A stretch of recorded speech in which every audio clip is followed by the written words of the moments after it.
Hello and welcome to the Sales Report, where we will learn how alumni from one of the world's top sales programs have found success in their career and their life. Michigan State University graduates will discuss their professional journeys and the skills, knowledge, and habits required to be top performers. The Michigan State Sales Leadership minor leverages the strength of two nationally ranked colleges, the Broad College of Business and the College of Communication Arts and Sciences. I'm your host, Sydney DeHorn, and today we have Pat Conway. Welcome, Pat. Hey, thanks, Sydney. I appreciate you having me. Excited to share some thoughts on the program today.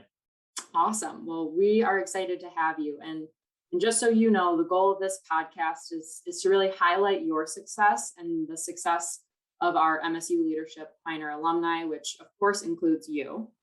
And a little bit of background on you and what we've gathered is you graduated from Michigan State in 2017, where you had a marketing major and of course the sales leadership minor. And your current job title is an account manager at DuPont. So with that, will you share a little bit of your path on how you've gotten to the point you're at now and how you started at MSU and went through the sales minor and really how you've gotten into the position you're at today? Yeah, absolutely. So when I started at Michigan State, as a freshman in 2013, I knew I wanted to be involved in business, and sales marketing was kind of something that I was passionate about. So I knew from a pretty early stage that I wanted to get involved in marketing and chose that as my major. But when I first got on campus, I didn't really know a lot about the sales leadership minor. And so I'd say probably sophomore year, being involved in the business school and looking at various things to get involved with, I realized that sales was something that I wanted to get more heavily involved with. But one of the things that really attracted me to the sales leadership minor was a smaller community, and it paired together both communication classes and marketing classes that I had. So it worked well with my major and was kind of like a smaller school feel.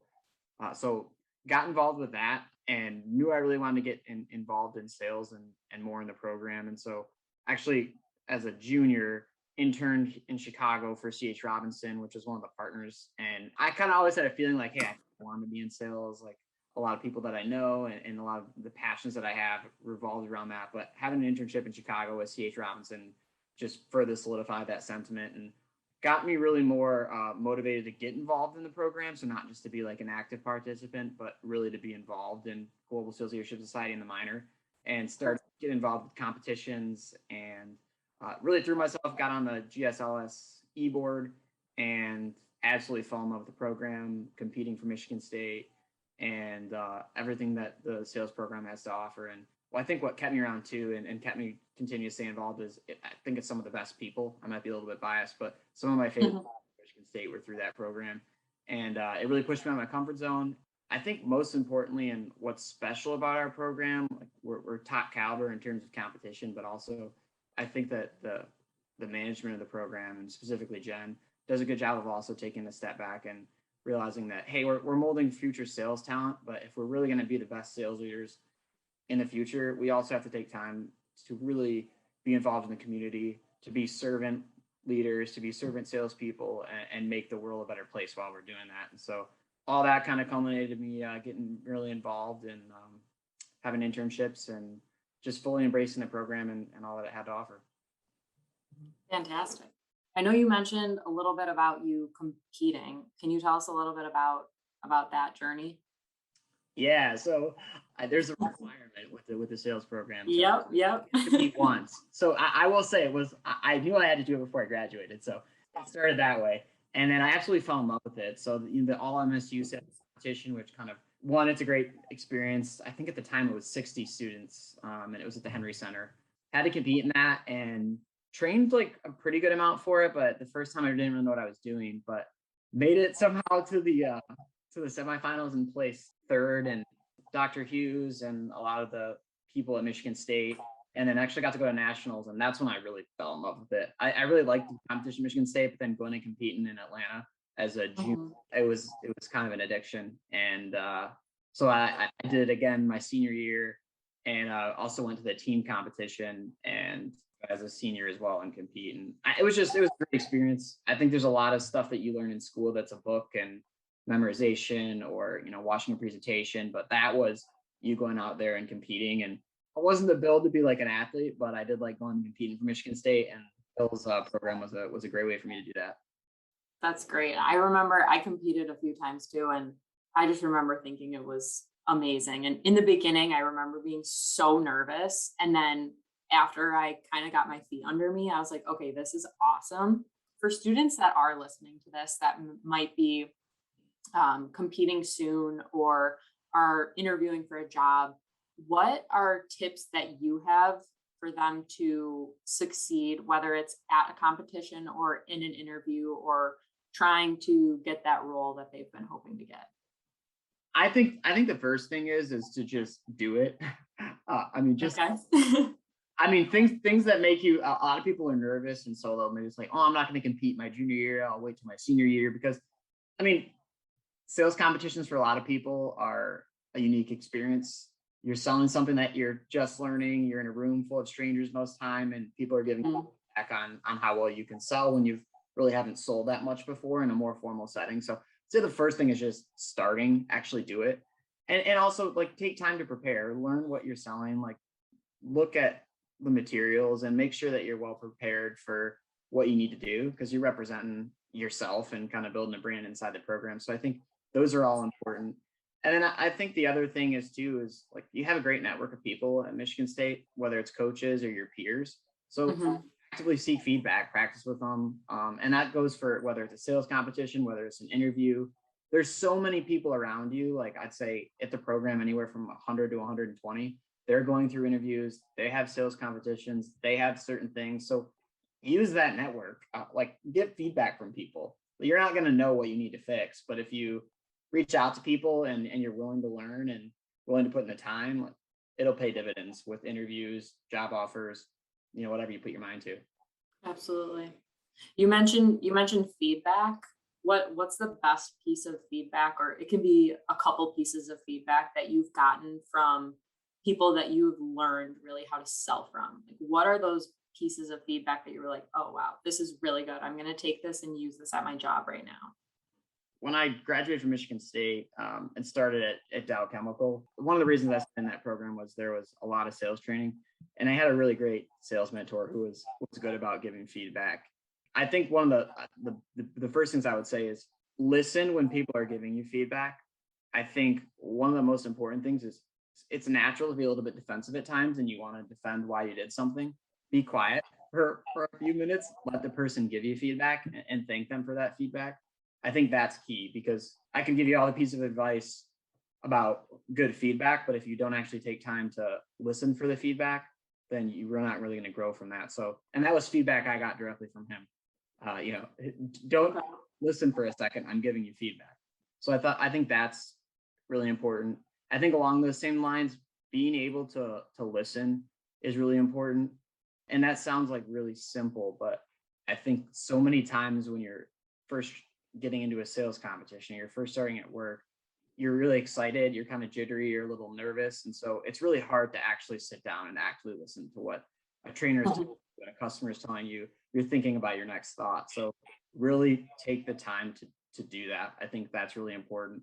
And then I think one other piece of feedback that might sound simple too is take good notes, whether it's with a customer and that's in a sales environment, whether it's when you're going through college. I think a lot of times going to college, you have this exam, you have this thing due, and you kind of plow through it quickly to make sure that you hit your deadlines. But understand that like learning is a process, and what you're learning today is going to help you tomorrow. So if you're just going through it and you're not actively taking in what it is that you're learning and making good notes, you're not going to be able to grow off it and leverage it later in your career, later in Michigan State. So I think that's some of the important feedback that I received and try and still continue to do in my job today. That's really good feedback. I know you said that you started at Dow and I know you're at DuPont now. Can you share a little bit of your journey that from when you left MSU to where you are today and share a little bit of that journey and also what it is exactly that you're doing in your role today? Yeah, absolutely. So it's funny. I never thought that I would work for a material science company and sell adhesives. But it just all happened. Actually, at Michigan State, I took marketing 430, which was was the first time the class was launched, and it's a key account management class. So kind of a mixture of marketing and sales. And so it started at Dow in 2017 up in Midland in the commercial development program. So it was 6 months of training and project-based sales, and then they actually put you out in the field. So that was one of the things that was appealing to me. It was outside sales, and got to really kind of jump right into that, which to me was extremely exciting. So after spending 6 months in Midland, got moved to Detroit. So an automotive part of our business that was still Dow. During the middle of all that, there was a large merger of Dow and DuPont. And my business that was at the time Dow actually got aligned to be part of DuPont. And so there was a spin. So basically Dow and DuPont came together, formalized some businesses that would work well together, and then spun off into 3 separate companies, Dow, Corteva, and DuPont. And so my business got taken over to DuPont. Still working in that same business here today.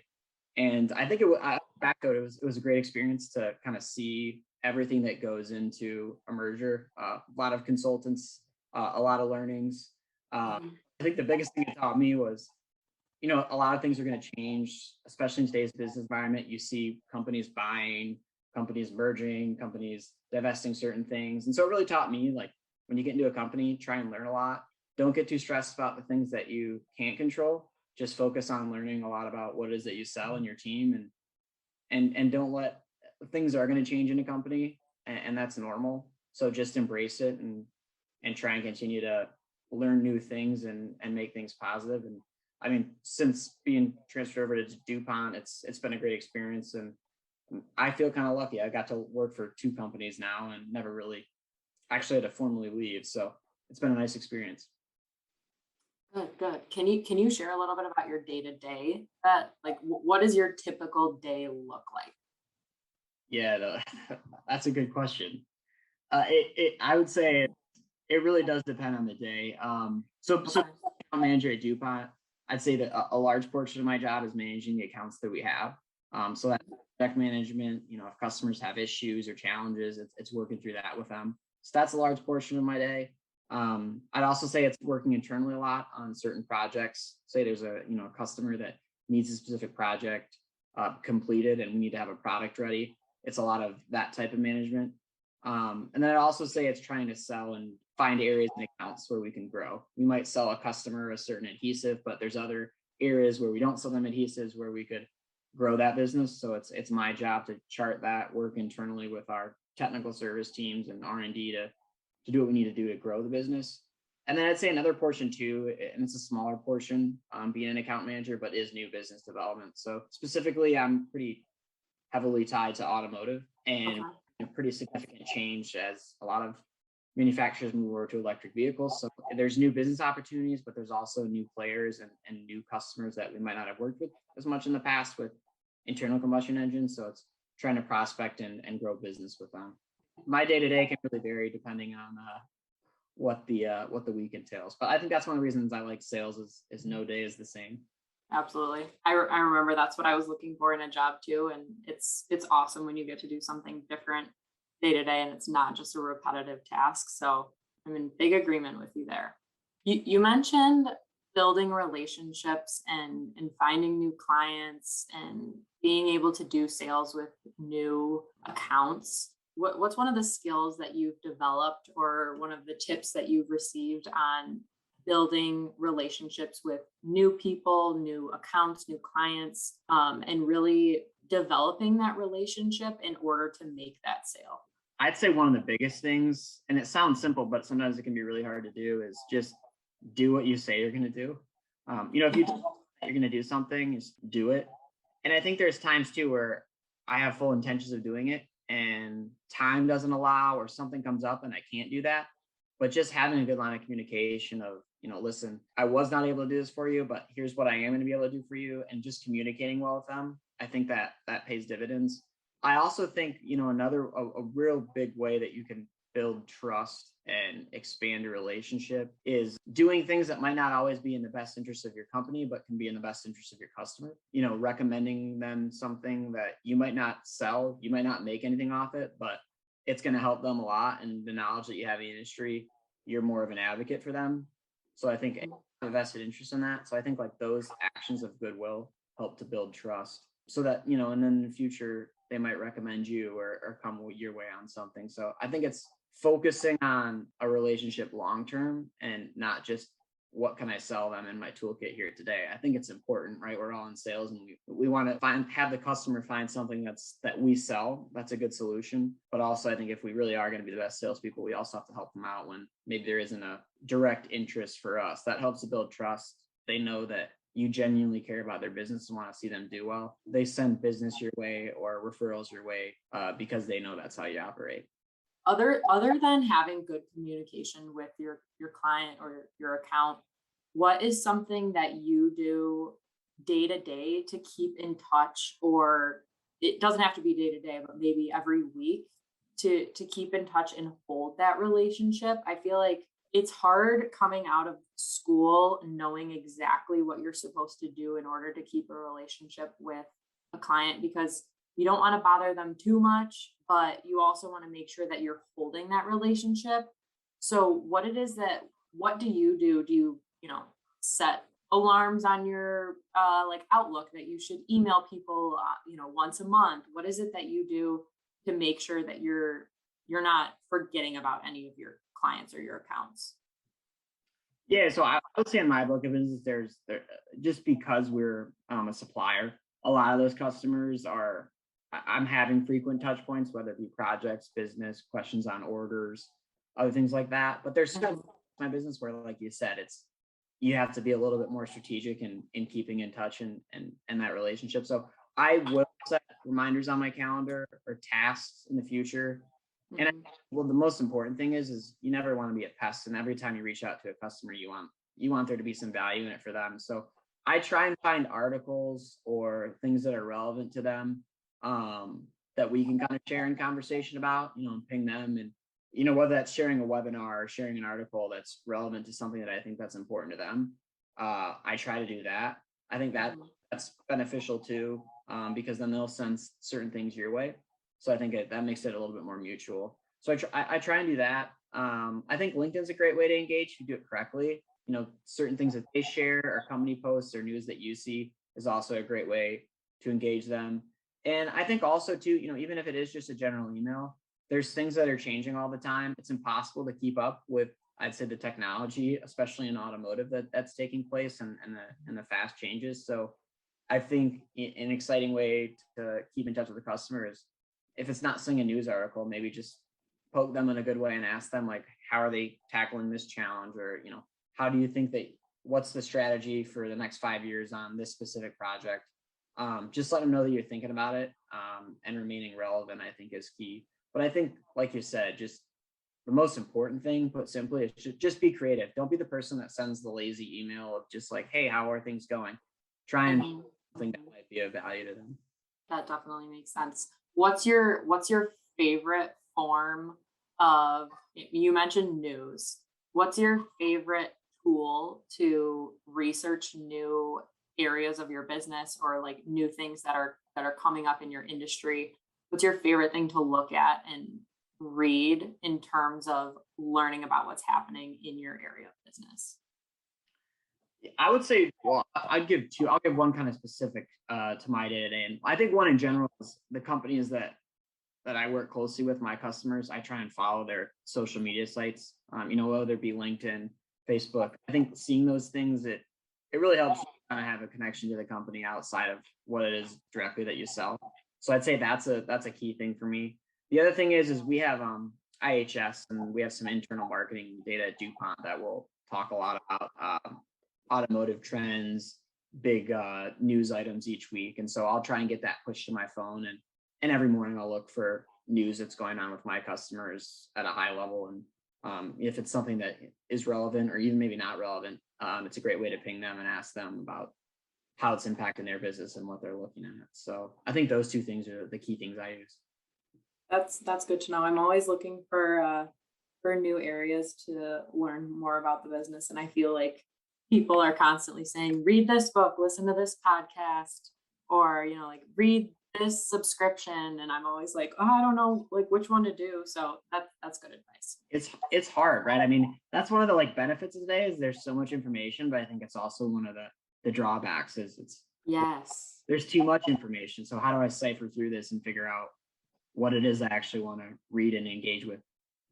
Well, I know you mentioned in the very beginning how you were so excited about competing in sales comps, and you're still in sales now. I'm curious, what has kept you enthusiastic, or what's kept you excited about your career in the field of sales, and what kind of is your push to continue on? Yeah, no, I think it's a few things. I think one of the biggest things that I really like about sales is, you get to make your own day. I think I have a lot of autonomy in my role in terms of how I want to spend my time, and there's a lot of trust. I think that's one of the nice things, and what I like about working at DuPont in my sales role is there's a lot of trust that I'll do the right things and I'll be able to achieve the objectives. It's definitely not a micromanaging type culture. So I think that's a lot of fun. Going out and competing against myself every day, I think you put in a lot of work and it shows from your customers and from new business and being able to grow that. So that keeps me in sales. I think the other thing is what's so fun, you're always continuously learning. No day is the same. Mhm. Stressful days, there's days that are more fun and more exciting. And so I just think like every single day having something new keeps me around in sales. And then I think another cool I really like to travel, and so I think being able to go see customers, see their business. I have some customers that are large OEM manufacturers, and then there's some that are smaller glass repair shops. So it's a pretty wide book of business, and you get to meet a lot of different individuals. And so I think continuing to learn about their business, how my products play into their business and help them to achieve their business objectives, it's exciting and it's rewarding. And I think the customer testimonials or getting referrals from customers when you have someone say like, hey, like we heard you really took care of this person, and so that they recommended that we reach out to you. I think that type of reward and work leaves me excited and continuing to stay in sales. What's been your favorite customer to visit and why? I'd probably say BMW. They have a large plant out in Spartanburg, and I think it's just if you're not heavily involved in automotive, I think the first time you go to a large production plant and see just how intricate of a process it is and the high quality vehicles that can be built and all the engineering and work that goes into in making those, and then kind of seeing the test track as well. That's been a really cool, fun customer to be able to go visit, and always look forward to those. That sounds really cool. I had a friend in college. He did a co-op at BMW down in it's South Carolina, right? Yeah, it's in Greenville. It's Spartanburg. Okay. It's beautiful. Okay. Yeah, Yeah, he said it was unbelievable. He didn't want to leave. yeah. I don't blame him. Every time I go down to visit that customer, I don't want to leave either. Oh, that's awesome. Well, I've got one more question for you, and then we will close out. Is there any advice that you wish you would have had? Picture yourself back in junior year or senior year of college. Is there any advice that you wish you would have had when you were a student at MSU? Yeah, I think one of the big things, and I kind of touched on it earlier, is really understand. I think when it comes to networking, a lot of times I was always thinking, what recruiter, what company, who do I need to talk to? Like networking was, I would always think of it as up and looking to see like what companies are coming on campus. But don't overlook the great people that you have that are your peers, like same or within a few years of you in the program.